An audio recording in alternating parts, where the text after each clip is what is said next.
colza est une culture d'actualité qui est très appréciée par les consommateurs actuellement, mais pas que, aussi par les différents insectes.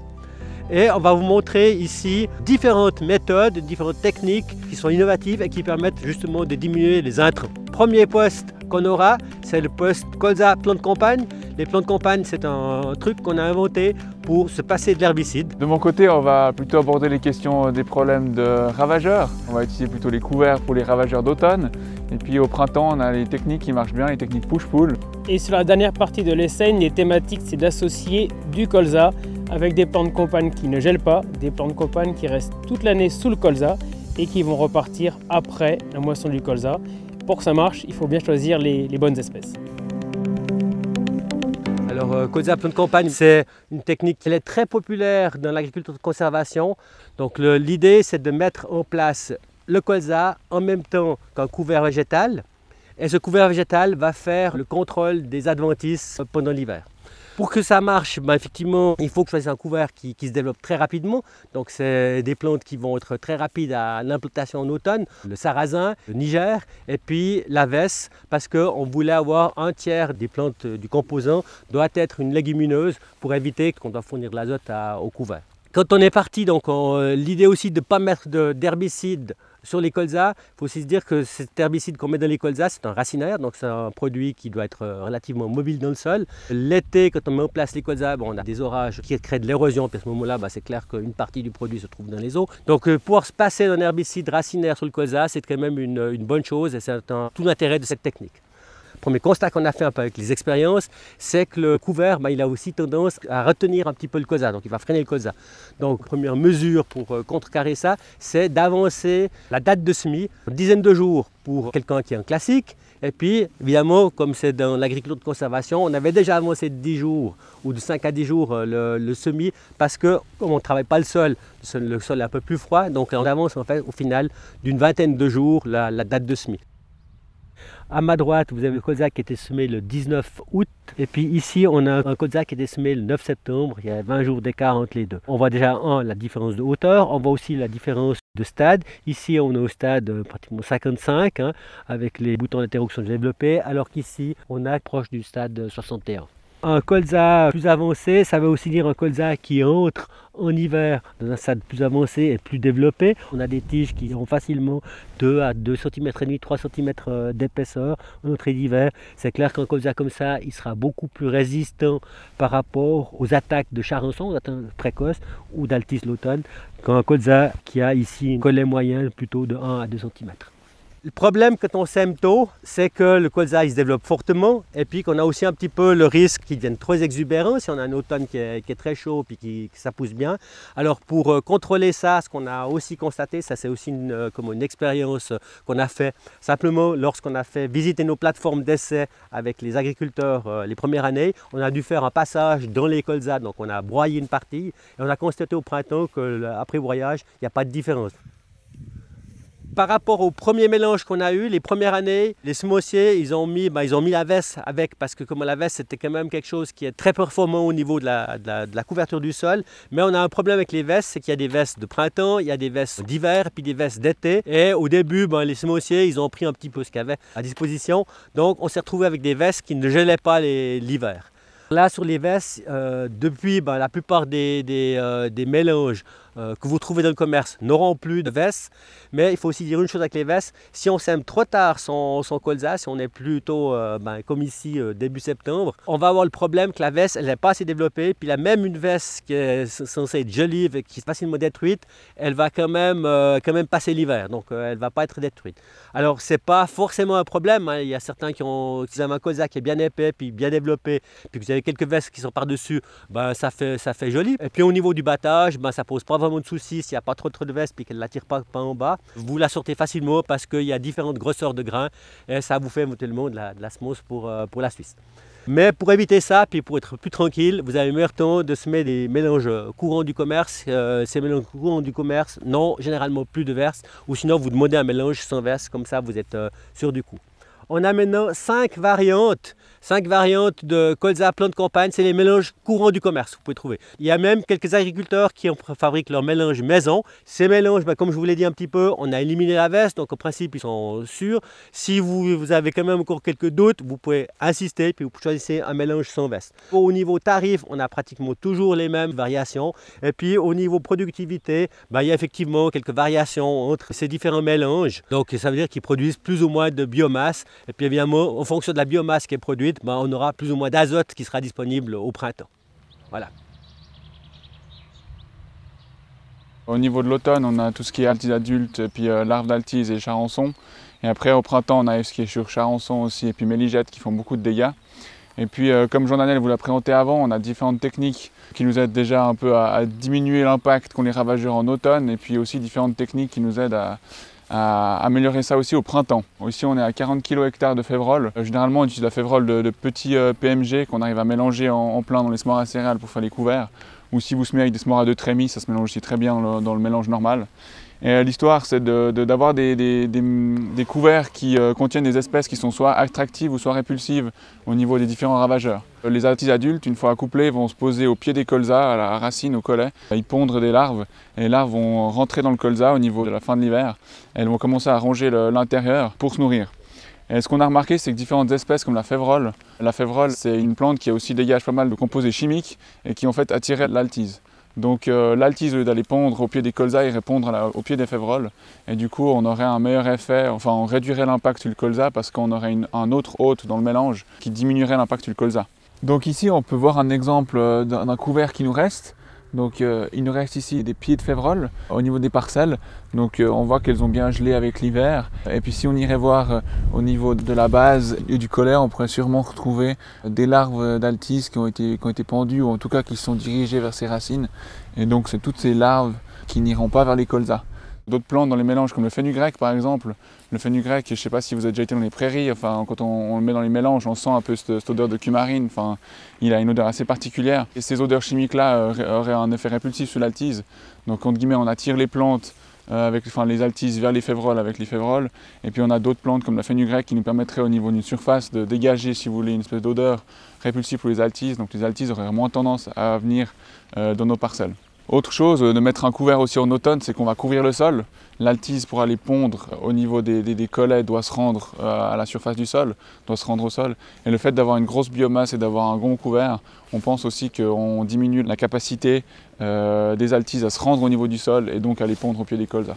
Et ça se combine très bien avec le semis précoce, justement les plants de campagne. On est plus tôt, on empêche les ravageurs, on embête les altises adultes au mois de septembre quand les colzas sont déjà à 3-4 feuilles, ils ne sont pas bouffés par les adultes. Et après d'avoir un couvert et d'avoir différentes espèces aussi améliore la résilience du colza face aux larves d'altise. Donc les ravageurs de printemps, maintenant on a d'autres méthodes. Donc ici on parle surtout de la méligette qui amène beaucoup d'impact. Si on a des gros vols de méligette sur des bourgeons qui ne sont pas en fleurs, on peut avoir des diminutions de rendement qui sont énormes. Donc là, la technique que je vais vous présenter maintenant, qui est la technique du push-pull, elle se fait surtout au niveau des méligettes. Maintenant, on revient à cette technique en fait, qui est d'implémenter des plantes qui sont proches du colza, donc cousin, la navette, ça serait la moutarde, serait aussi par exemple une autre alternative, qui serait le but d'attirer les méligettes vers d'autres sources de nourriture que le colza. Je vais commencer avec la technique qui fonctionne bien avec les colza Hall, c'est de mettre une bande de navette. Donc pourquoi est-ce qu'on a deux techniques différentes avec le colza Hall et le colza conventionnel? C'est que le colza Hall, on ne veut surtout pas qu'il se croise avec des variétés qui sont conventionnelles pour pouvoir garantir cette qualité d'huile. Donc pour le colza Hall, on met une bande de navette, donc c'est-à-dire idéalement 10% de la surface du champ cultivé. Donc 10% c'est quand même une surface qui est énorme. Donc nous on préconise une bande au minimum de 3 mètres sur le côté de la parcelle où l'entrée des méligettes ou des ravageurs est la plus fréquente. Mais c'est généralement en bordure de forêt ou en bordure de haies. C'est vraiment là que se réfugie tout ce qui est scarabée, tout ce qui est ravageur, et c'est de là qu'entrent les ravageurs sur la parcelle. Donc l'idée c'est de mettre une bande au bord de la parcelle, une bande entre guillemets attractive. Donc on veut vraiment attirer les méligettes dans cette parcelle-là qu'on va sacrifier, dans cette partie-là qu'on va sacrifier qui est la navette, pour éviter qu'il arrive sur les colzas. Donc la navette, c'est apparenté au colza, hein, c'est une espèce dans la même famille. Elle est plus précoce que le colza. Donc l'idée c'est d'avoir une bande de 3 mètres, on sème la navette en même temps que le colza. Elle a généralement, suivant les conditions météorologiques, 10 jours d'avance sur le colza. Donc elle va revenir plus vite en fleurs, On sait que les méligettes sont attirées par l'odorat du colza, par les molécules chimiques du colza ainsi que la couleur. Donc si on a une navette qui vient plus tôt à fleur que le colza, on sait qu'on va aussi avoir plus rapidement des méligettes sur le côté en fleur. La navette étant aussi une espèce qui a été moins sélectionnée, on a beaucoup plus de glucosinolate, on a beaucoup plus d'éléments chimiques qui sont rejetés par ces brassicacées-là. Donc la navette émet aussi plus de molécules chimiques qui attirent les méligettes. Et puis dans les comptages qu'on a dans nos essais, en tout cas dans nos parcelles, quand on rentre depuis les bords, on est facilement à, je dirais, 15-20 méligettes par plante sur la bande de navette, alors qu'à l'intérieur de la parcelle, on est plutôt à 3-4 méligettes. Donc on voit vraiment bien qu'il y a un effet où les méligettes se stoppent dans cet endroit-là et donnent du temps au colza de passer. L'avantage, c'est que les méligettes se retrouvent dans cette bande et le colza continue à croître. Donc là, dans la période compliquée où on a des boutons et des fleurs qui ne sont pas ouvertes, c'est à ce moment-là que les méligettes vont vraiment aller manger les étamines qui sont dans le cône floral, et c'est là qu'on a du dégât. Donc l'idée, c'est vraiment de donner un peu un temps de répit à notre colza en attirant les méligettes dans la bande de navette pour donner un maximum de temps que le colza parte en fleur. Une fois que le colza est en fleur, les méligettes jouent un rôle de pollinisateur et ne font plus de dégâts au niveau des fleurs. Donc là, on peut dire que le moment critique est passé. À savoir que le colza et la navette peuvent se croiser. Donc c'est important de ne pas laisser le colza aller entièrement à fleur et la navette entièrement à fleur en même temps. Donc l'idée, c'est de se dire, quand j'ai au minimum 10 à 20% de mon colza qui est en fleur, on commence à avoir la pollinisation croisée avec la bande de navette. Donc il faudrait détruire la bande de navette. Donc à partir de 20 à 30% des boutons qui sont en fleur, là on va détruire la bande de navette et on va y instaurer une bande de fleuris pour pollinisateurs pour aussi toucher les contributions et puis attirer tout ce qui est pollinisation et biodiversité. Si maintenant on va dans du colza conventionnel, là on va utiliser d'autres variétés de colza, mais donc quand même du colza. Par exemple la variété Salicia ou Troubadour, qui sont des variétés plus précoces. L'idée, c'est de se dire qu'on va utiliser des variétés qui sont précoces pour venir justement plus vite à fleur et pour donner à nouveau, sacrifier ces variétés-là pour les ravageurs afin que notre colza, notre variété principale, puisse gagner du temps. Pour ça, on a deux techniques. On a soit la bande, donc à nouveau, comme pour le colza, on fait une bande, et puis là, on met des variétés précoces dans la bande. Donc à nouveau dirigé vers les forêts ou les haies pour que l'arrivée du vol de méligettes s'arrête sur ces bandes-là, et puis qu'après, on ait un colza derrière qui gagne du temps pour monter à fleur. Donc ça, c'est les deux méthodes qui s'apparentent, à savoir qu'il y a toujours beaucoup de recherche qui se fait là-dessus. On continue à bosser. Maintenant, en tout cas en Suisse, des sélections variétales qui reprend un peu d'ampleur. Avant le colza, on l'avait un peu laissé de côté. Maintenant, on commence à avoir beaucoup de nouvelles variétés, beaucoup de différentes dynamiques. Donc ça, je pense que c'est pas fini maintenant et puis qu'on va continuer en tout cas beaucoup à bosser sur ces mélanges variétaux, sur ces bandes, pour savoir si on arriverait en tout cas à embêter ou réduire l'impact de ces ravageurs de printemps. Ici, l'objectif est d'avoir des plants de compagne qui poussent quasiment pendant 2 ans. Donc les plants de compagne vont démarrer avec le colza, lors du semis du colza. L'idée, c'est qu'elles poussent tout doucement sous le colza pour qu'elles repartent après la moisson. Alors par rapport aux plantes qu'on pourrait utiliser quand on fait un colza avec des plants de compagne qui gèlent, on va chercher des espèces qui poussent beaucoup plus doucement. Des espèces qui ont besoin de plus de température avant de réussir à se développer totalement. Du coup, on a plusieurs plantes à disposition pour faire ceci. On va trouver la trèfle blanc, l'ôtier, trèfle violet, luzerne, qu'on va semer avec le colza dès l'été, qui va vivre tout l'hiver sous le colza et qui doit donc repartir après la moisson du colza en juillet. L'objectif, c'est donc d'avoir des plantes qui restent sous le colza durant sa culture et qui vont repartir après le colza pour en fait nous faire le couvert végétal. Ce qui est intéressant, c'est que lorsque les plantes de compagne sont bien développées après la moisson du colza, on a un magnifique couvert qui ne contient pas de repousses de colza. C'est intéressant par rapport aux insectes pour éviter d'avoir à nouveau des repousses de colza. C'est intéressant par rapport à l'azote, ça nous permettra d'amener l'azote pour le blé qui va suivre. Et dans les systèmes en semi-direct, l'azote est très limitant, donc c'est important de pouvoir s'en produire. Et c'est aussi intéressant au niveau du système racinaire parce qu'on a quand même du coup des plantes qui sont en pleine forme après la moisson du colza. Des plantes dans lesquelles on va ressemer un blé et on peut ensuite venir désherber ces plantes-là plus tard dans le blé. Du coup, ça nous permet d'installer un couvert végétal qui peut rester 12, 18, voire peut-être 20, voire peut-être 24 mois sur les parcelles. Et ça, c'est très intéressant pour la santé des sols. Aussi, il est important de respecter les densités qu'on a citées précédemment. Il est important aussi de savoir que lorsqu'on met un trèfle violet, on peut avoir quelques plantes qui montent et c'est pas grave. Ça va se récolter facilement. Par contre, il est aussi important à savoir que lorsqu'on met une luzerne, à quasiment tous les coups, elle va monter et à quasiment tous les coups, c'est très compliqué de récolter correctement son colza. Et ce qui est très important à retenir, c'est qu'il faut essayer de mettre 20 grammes de clopyralide au printemps pour en fait venir nanifier nos légumineuses et être sûr qu'elles restent sous le colza jusqu'à la moisson. C'est 20% de la dose homologuée. Et en gros, c'est un herbicide qu'on peut appliquer avec son traitement charançon et idéalement avec son traitement méligette, car c'est un produit qui aime un petit peu avoir de la température pour fonctionner. Donc point important sur la régulation des plantes pérennes. Mais en soi, dans les colzas, on n'a pas forcément de grand intérêt, notamment économique. Par contre, ce qui est très intéressant, c'est qu'on récupère un couvert végétal après le colza. Celui-ci va nous amener des racines, va nous ramener de l'azote, lutte efficacement contre les mauvaises herbes. Une luzerne mélangée à un trèfle blanc, c'est très efficace, par exemple, lorsque ça redémarre. Et si on veut, ensuite, on peut le récolter en fourrage. En général, sur une récolte de colza au 10-15 juillet, avec l'eau qu'on a dans la région, on peut faire une première fauche fin août, début septembre. Certains arrivent même à refaire une deuxième fauche fin septembre, début octobre, mais il faut admettre que ça dépend beaucoup des températures et de la pluie qu'on récupère durant l'été. Lorsqu'on a au mois d'octobre une belle prairie de légumineuses qui est installée, c'est très facile de revenir ressemer dedans en blé. C'est même des conditions idéales pour faire du semi-direct. Et d'ailleurs, il y a pas mal de personnes qui implantent leur colza en travaillant leur sol, mais une fois qu'elles ont une belle prairie de légumineuses, ils viennent implanter leur blé en semi-direct. C'est vraiment des conditions idéales pour réussir le semi-direct. Laisser monter le blé à 2 feuilles, c'est assez facile.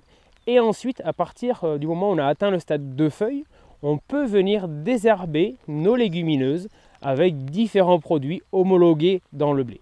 Et on peut faire un petit peu comme on veut. On peut commencer à venir un petit peu nanifier nos légumineuses, par exemple fin octobre, juste pour qu'elles soient un petit peu tassées et qu'elles vivent jusqu'en sortie d'hiver avec le blé. Ça nous fait un mélange plutôt intéressant. Et au printemps, on peut revenir, entre guillemets, finir la légumineuse en appliquant la suite de l'herbicide pour vraiment avoir une disparition des légumineuses. Donc attention à la concurrence sur le blé qu'on pourrait créer.